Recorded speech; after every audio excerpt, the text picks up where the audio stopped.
మీరు ప్రశ్నిస్తారా? 5 సంవత్సరాలు మీరు పీకిందంటే 5 సంవత్సరాలు. కళ్ళు బాగా పెద్దవి చేసి చూడు. విజయవాడ ఫ్లైఓవర్ పూర్తి చేసింది జగన్. విజయవాడ వాసుల దశాబ్దాల కళ రిటైరింగ్ వాల్ కట్టించింది జగన్.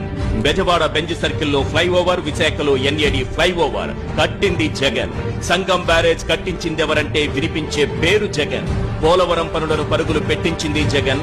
భోగాపురం ఎయిర్పోర్టు పనులు పట్టాలెక్కించింది జగన్. వెలిగొండ టన్నెల్ పనులు పూర్తి చేసింది జగన్.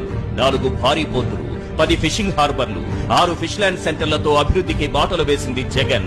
10,500 ఆర్బీకేలు, 15,000 సచివాలయాలు, 10,000కు పైగా విలేజ్ క్లినిక్లు, 31 లక్షల ఇళ్ల పట్టాలు, 17,000 జగనన్న కాలనీలు. ఉద్దానంలో kidney research and super speciality hospital, 750 కోట్లతో అదే ఉద్దానంలో రక్షిత మంచినీరు.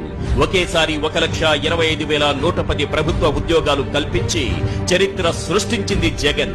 రెగ్యులర్ కాంట్రాక్ట్ అవుట్ సోర్సింగ్ తో కలిపి 6,38,087 ఉద్యోగాలు. వైద్య విద్య కోసం దేశంలో ఎక్కడా లేని విధంగా 17 ప్రభుత్వ మెడికల్ కాలేజీలు. ప్రభుత్వ స్కూళ్లలో నాడు నేడుతో సహా విద్యారంగానికి 73,417 కోట్లు ఖర్చు చేసింది జగన్. డీబీటీ ద్వారా లబ్ధిదారుల ఖాతాల్లో జమ చేసిన 2,72,000 కోట్ల సంక్షేమం. చాలా ఇంకేమైనా కావాలా?